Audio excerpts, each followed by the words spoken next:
Hello dear students, myself Shivangi Singh and I am from Babu Banarsidass Institute of Technology and Management. I am an assistant professor in Civil Engineering Department. Here I will deal with Fluid Mechanics Unit 3 Lecture 2. In this lecture we will discuss about Bernoulli's equation of motion. Bernoulli's equation from Euler's equation of motion. In the previous lecture, in lecture 1,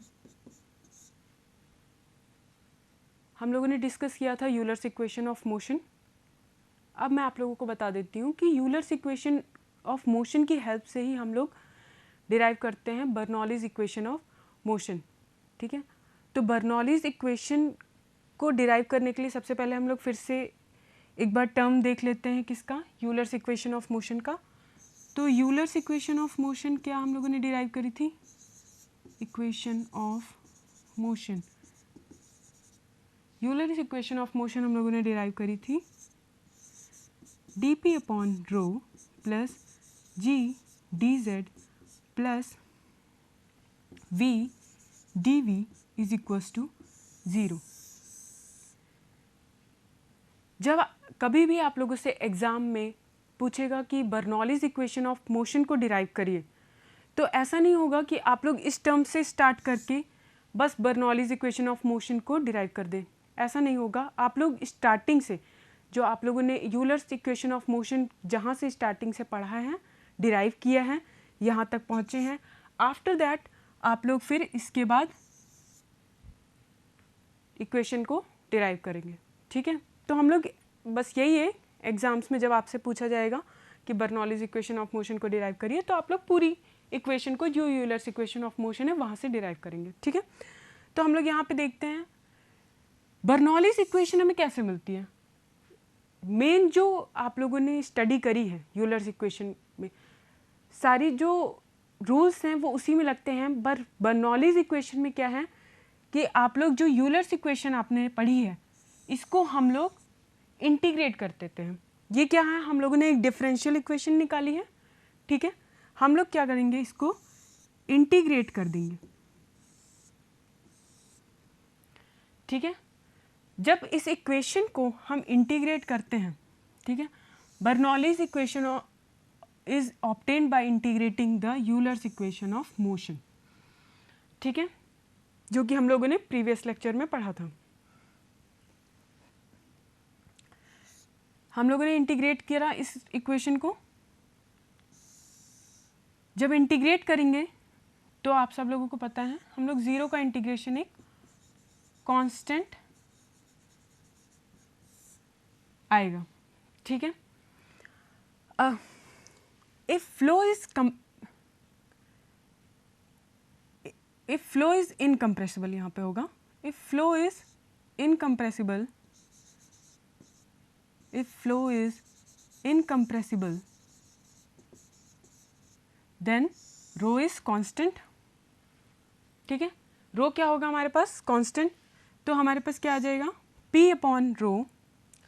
जब integrate करेंगे तो हमारे पास क्या आएगा, p upon rho plus g z plus v square by 2 is equals to constant आएगा. Euler's equation of motion को जब हम लोग इंटीग्रेट करेंगे तो हमारे पास ये इक्वेशन हम बन के आएगी. ठीक है, इसको थोड़ा सा हम दूसरे, मतलब मेन इक्वेशन हमें यहाँ से मिल गई है, लेकिन हम इसको फॉर्मेट इसका चेंज करेंगे. ठीक है, तो हम लोग क्या कर देते हैं, थोड़ा सा और सही फॉर्म में इसको लेकर आते हैं. तो हम लोगों ने क्या किया, p अपॉन रो जी, जी से डिवाइड कर दिया इक्वेशन में. क्या आ गई, p upon rho g plus z plus v square upon 2g is equals to constant. ठीक है, और वी कैन से दैट, और we can write it as p upon rho g plus v square upon 2g plus z is equals to constant. ठीक है, and this equation number 6 is known as Bernoulli's equation. अब इसमें हर एक term क्या होता है, इसको हम लोग यहाँ पे देख लेते हैं. p अपॉन रो जी क्या होता है, pressure energy per unit weight of fluid और प्रेशर हेड. ठीक है, तो आप लोगों ने ये देखा कि pressure energy per unit weight, तो यानी कि एनर्जी पर यूनिट वेट को हम लोग क्या कह सकते हैं, हेड भी कह सकते हैं। एनर्जी पर यूनिट वेट को हम लोग हेड भी कह सकते हैं। तो यहाँ पे क्या हो गया, प्रेशर हेड भी हम इसे कहते हैं P/ρg को। ठीक है, आप लोग इसे डिराइव भी कर सकते हैं। ऐसे ही हमारे पास V²/2g, इसे क्या हम बोलते हैं इस टर्म को, kinetic energy per unit wait और काइनेटिक हेड। ठीक है, ऐसे ही Z, potential energy per unit wait और पोटेंशियल हेड। ठीक है, कैसे हम लोग इसको काइनेटिक हेड बोल रहे हैं, कैसे हम लोग इसे पोटेंशियल हेड बोल रहे हैं। ठीक है, kinetic head, kinetic energy per unit wait. Kinetic energy आपको पता है क्या होती है, 12 mv², ये होती है हमारी काइनेटिक एनर्जी। ठीक है, पर यूनिट वेट mg से आपने डिवाइड कर दिया, m से m यहाँ पे कैंसिल आउट हो गया, तो हमारे पास क्या बचा, V²/2g। यानी कि हम लोग इस टर्म को क्या बोल सकते हैं, kinetic energy per unit wait. Same यहाँ से यहाँ पे भी फॉलो हो जाएगा, यहाँ पे भी फॉलो हो जाएगा। जैसे कि इसमें क्या होगा, ये क्या है, potential energy per unit wait. ठीक है, क्या है, potential energy per unit weight. तो पोटेंशियल एनर्जी क्या होती है, mgh, पर यूनिट वेट क्या हो जाएगा, mg। यहाँ पे हम लोगों ने z लिया तो you can take it as z।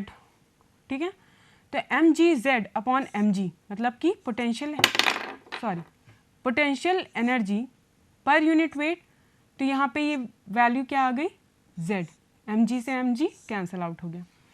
ठीक है, तो ये टर्म्स आपको पता होना बहुत ज़रूरी है, एग्जाम्स में पूछ लेता है। ठीक है, नेक्स्ट हम आते हैं, कौन कौन से एजम्पशंस आते हैं बर्नौलीज इक्वेशन ऑफ मोशन में।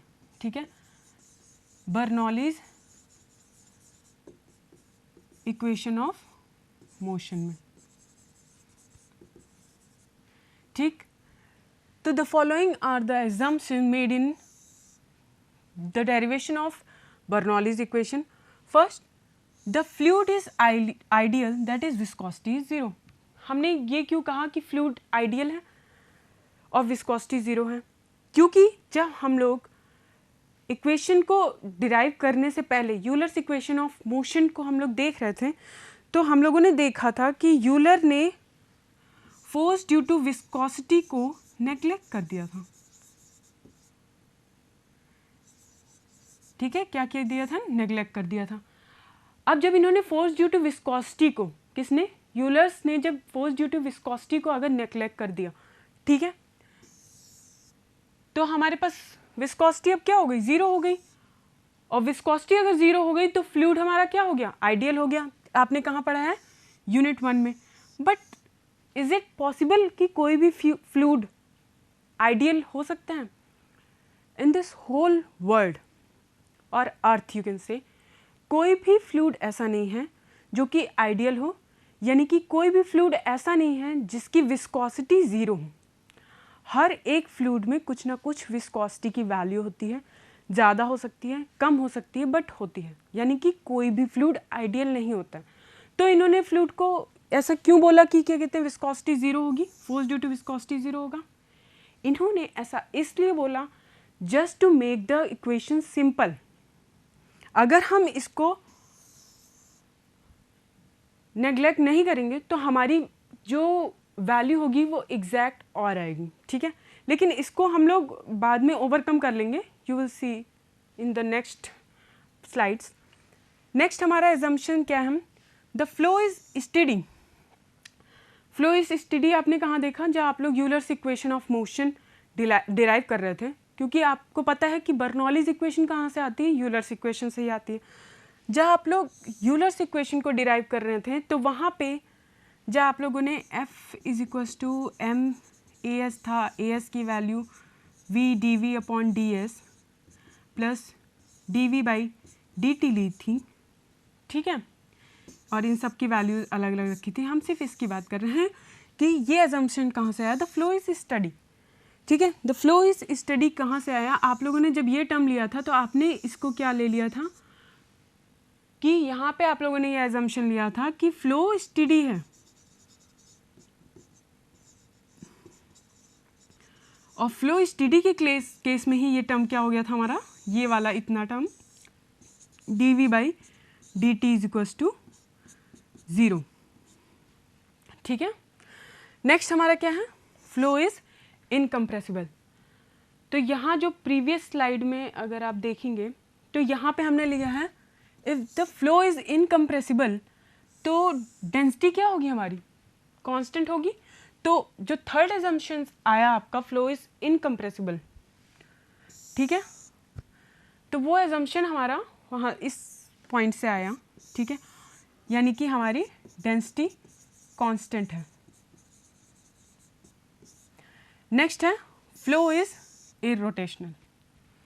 ठीक है, हम लोगों ने फ्लो इज इरोटेशनल कहाँ से आया है, क्योंकि हम लोगों ने स्टार्टिंग में ही मान लिया कि जो आपका सिलेंड्रिकल एलिमेंट है वो क्या हो रहा है, स्ट्रीम लाइन के अलोंग फ्लो कर रहा है।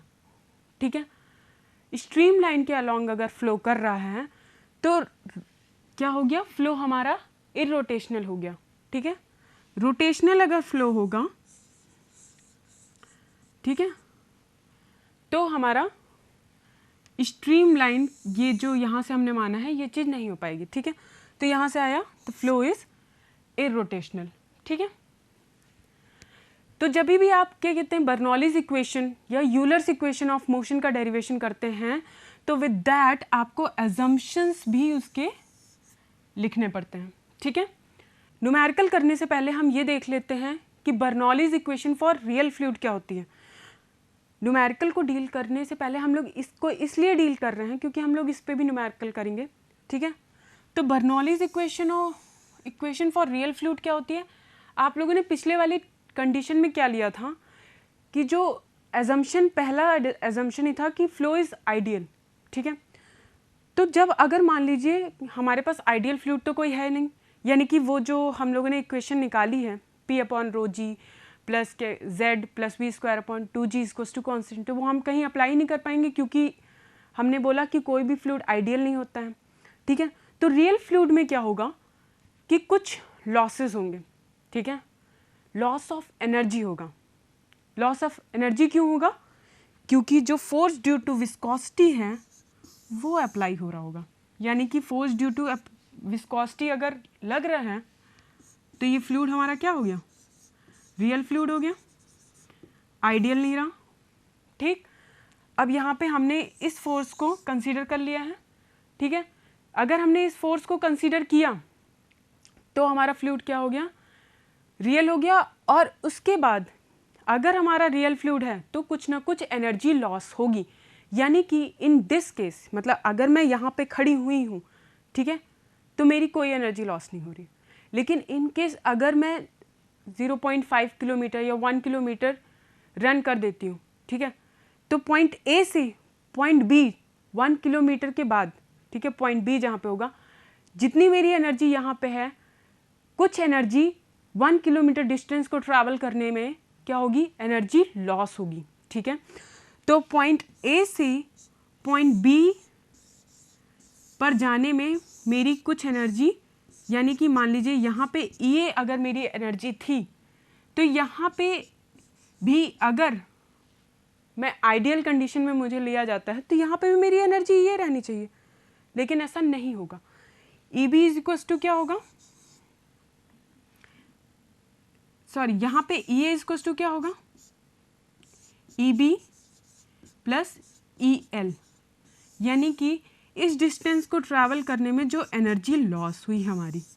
ठीक है, तो कोई भी लिक्विड होगा उसमें क्या होगा, विस्कोसिटी लग रही होगी और विस्कोसिटी लगेगी तो हेड लॉस होगा। लेकिन हेड लॉस हम हमेशा सेकंड टर्म में ऐड करेंगे, क्योंकि जब हम फर्स्ट टर्म में पॉइंट ए पे हम अगर खड़े हुए हैं तो यहाँ पे हमारी कोई एनर्जी लॉस नहीं हो रही, तो हम फर्स्ट टर्म में, जैसे कि मान लीजिए आप लोगों ने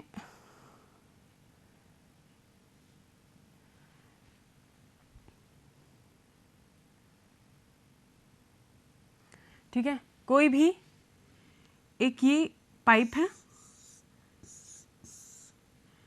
ठीक है, ये पाइप है, यहाँ पे ये एनर्जी है और यहाँ पे ई ए इक्वल्स टू क्या हो जाएगा, E B plus E L, यानी कि इस डिस्टेंस को ट्रैवल करने के लिए मान लीजिए कोई एल डिस्टेंस पे होगा, ये कोई पाइप है एल डिस्टेंस एल लेंथ में है, तो इसमें क्या होगा, ई एल यानी कि एनर्जी लॉस होगा।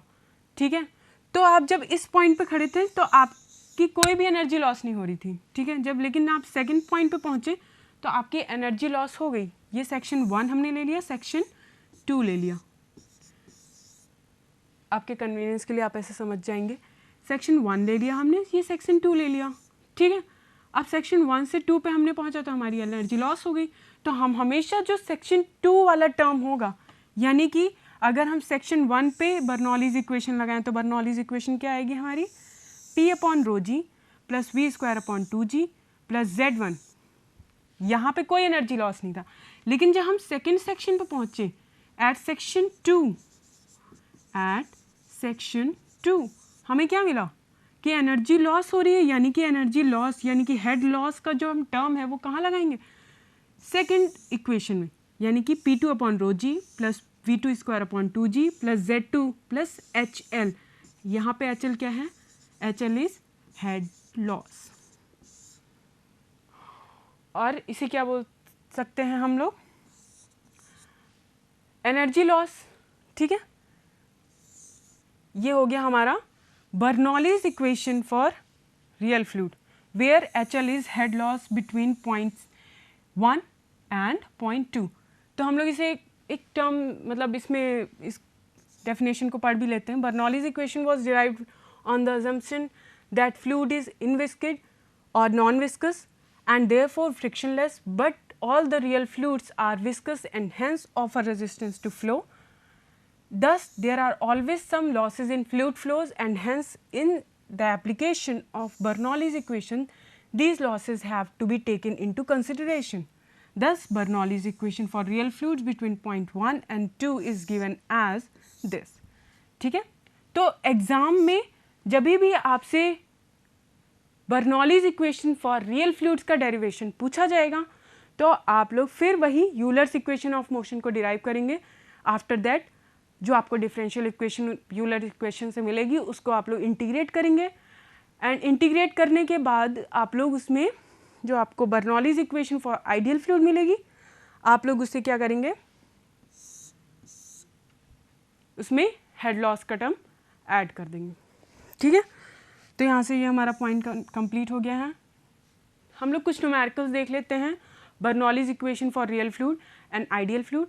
जब भी न्यूमेरिकल रियल फ्लूइड का आएगा आपके पास, ठीक है, तो वो उसमें हेड लॉस मेंशन कर देंगे, तब आपको पता चल जाएगा कि वो Bernoulli's equation for real fluid का न्यूमेरिकल है या फिर वो क्वेश्चन में हेड लॉस पूछ रहा होगा।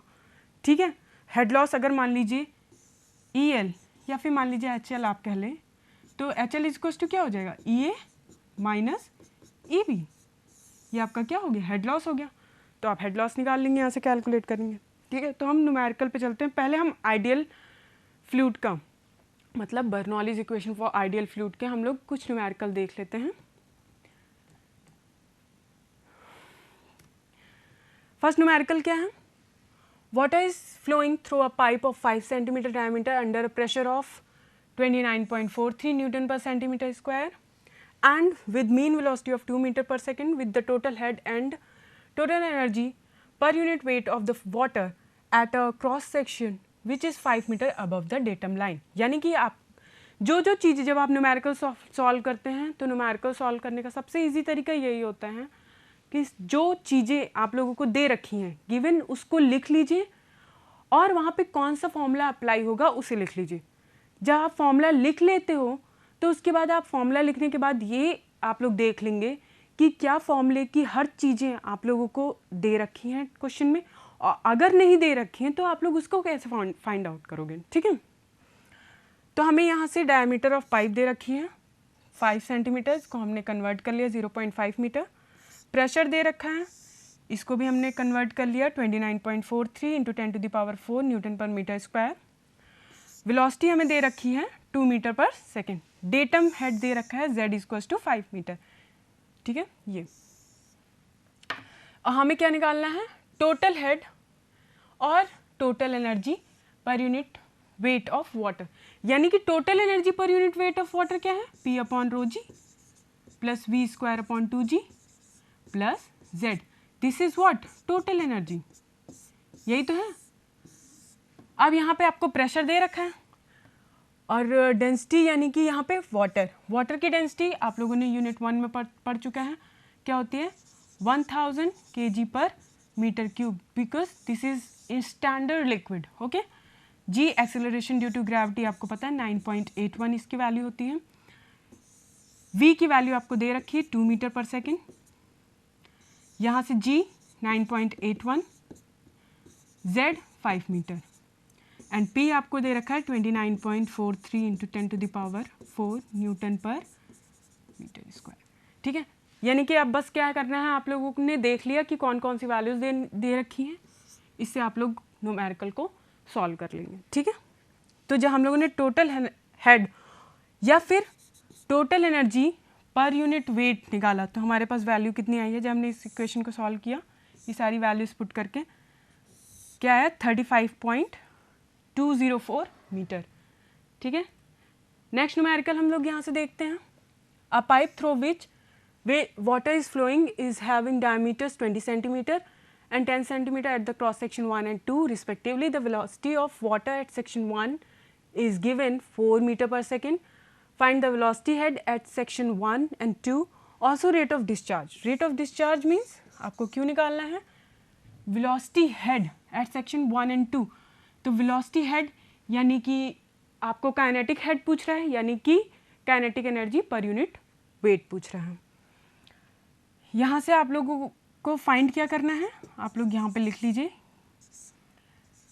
v1 स्क्वायर अपॉन 2g की वैल्यू आप लोगों को फाइंड करनी है, v2 स्क्वायर अपॉन 2g की वैल्यू आपको फाइंड करनी है एंड रेट ऑफ डिस्चार्ज यानी कि q की वैल्यू आप लोगों को फाइंड करनी है। तो ये वैल्यूज हमारे पास कैसे आएंगी, हम लोग पहले लिख लेते हैं कि क्या क्या हमें दे रखा है। डायमीटर दे रखा है, डायमीटर से हम क्या निकाल सकते हैं, एरिया ऑफ सेक्शन 1। ठीक है, इस सेक्शन का एरिया, d2 दे रखा है तो इस सेक्शन का एरिया हम निकाल लेंगे। ठीक है, v1 हमें दे रखा है लेकिन v2 हमारे पास नहीं है। ठीक है, v1 दे रखा है, यस, सेक्शन 1 पे हमें 4 मीटर पर सेकेंड वेलोसिटी दे रखी है। ठीक है, तो सेक्शन आपको कॉन्टिन्यूटी इक्वेशन पता है, बाय अप्लाइंग कॉन्टिन्यूटी इक्वेशन आप लोग स्लाइड में प्रॉपर न्यूमेरिकल देख भी सकते हैं। तो आप लोग कॉन्टिन्यूटी इक्वेशन से a1 b1 equals to a2 v2 से आप लोग यहाँ से v2 की वैल्यू फाइंड आउट कर लेंगे। ठीक है, v2 की वैल्यू हम लोगों ने फाइंड आउट कर ली। Velocity head at kinetic, velocity head at section 2 हमारे पास आ गया और नेक्स्ट ये हो गया हमारे पास v2 की वैल्यू हम लोगों ने निकाल ली और वेलोसिटी हेड एट सेक्शन 2 भी निकाल लिया। ठीक है, रेट ऑफ डिस्चार्ज आप किसी से भी निकाल सकते हैं क्योंकि आपको पता है q equals to a1 v1 equals to a2 v2 होता है। आप इससे निकाल लीजिए या फिर इससे आप लोग q की वैल्यू फाइंड आउट कर लीजिए। तो हमने यहाँ पे a1 v1 से q की वैल्यू फाइंड आउट कर ली है 125.6 लीटर पर सेकेंड। ठीक है, नेक्स्ट न्यूमेरिकल यहाँ पे है, आप लोग इसको मतलब सेम प्रोसेस की तरह जैसे हम लोगों ने पहले पढ़ चुका है वैसे ही सॉल्व हो रहा है, आप लोग इसको सॉल्व कर लीजिएगा। सॉल्यूशन यहाँ पे दे रखा है, आप लोग चाहें तो इसका स्क्रीनशॉट ले सकते हैं। Bernoulli's equation for real fluid मैं पढ़ा चुकी हूँ। ठीक है, इस पर एक न्यूमेरिकल है। ठीक है, यहाँ पे इस न्यूमेरिकल में आप लोगों को देखो फाइंड द हेड लॉस या फिर loss of head between A and B, यानी कि मैंने आपसे बोल दिया HL यहाँ पे आप लोगों को निकालना है। ठीक है, यानी कि अब आपसे बात हो रही है रियल फ्लूइड की, तो सेम प्रोसेस है। ठीक है, बस आपको HL की वैल्यू निकालनी है। तो HL की वैल्यू कैसे आएगी, मैंने आपको बताया था EA माइनस EB से। EA क्या है, P1 upon rho g plus V1 square upon 2G plus Z1 minus P2 upon rho g plus V2 square upon 2G plus Z2। इससे हमारा क्या आ जाएगा, हेड लॉस। तो आप लोग देख लेंगे कि इसमें क्या क्या चीज़ें आप लोगों को दे रखी हैं। D दे रखा है, V दे रखा है, sorry P A Z A V A, E A की वैल्यू आप लोगों ने निकाली, पी बी जेड बी और वी बी, ठीक है। तो आप लोगों ने यहाँ से total energy at section B निकाल ली, ठीक है। और लॉस ऑफ एनर्जी हमने आपसे क्या बताया, ई ए माइनस ई बी होता है, तो लॉस ऑफ एनर्जी की वैल्यू हमारे पास कितनी आ गई, 5 मीटर ये लॉस ऑफ एच एल की वैल्यू हमें मिल गई, ठीक है। आप लोग जितना ज़्यादा क्वेश्चन सॉल्व करेंगे, न्यूमेरिकल सॉल्व करेंगे, उतना ज़्यादा आप लोगों के लिए ईजी होगा, ठीक है। अगर आप लोगों ने न्यूमेरिकल सॉल्व नहीं किया, प्रैक्टिस नहीं की, तो आप लोगों को दिक्कत होगी। अदरवाइज़ अगर आपने न्यूमेरिकल सॉल्व कर लिया तो आप लोग जो भी थ्योरी है और डेरिवेशन वो आप लोगों को बहुत अच्छे से समझ में आ जाएगा, ठीक है। Thank you so much.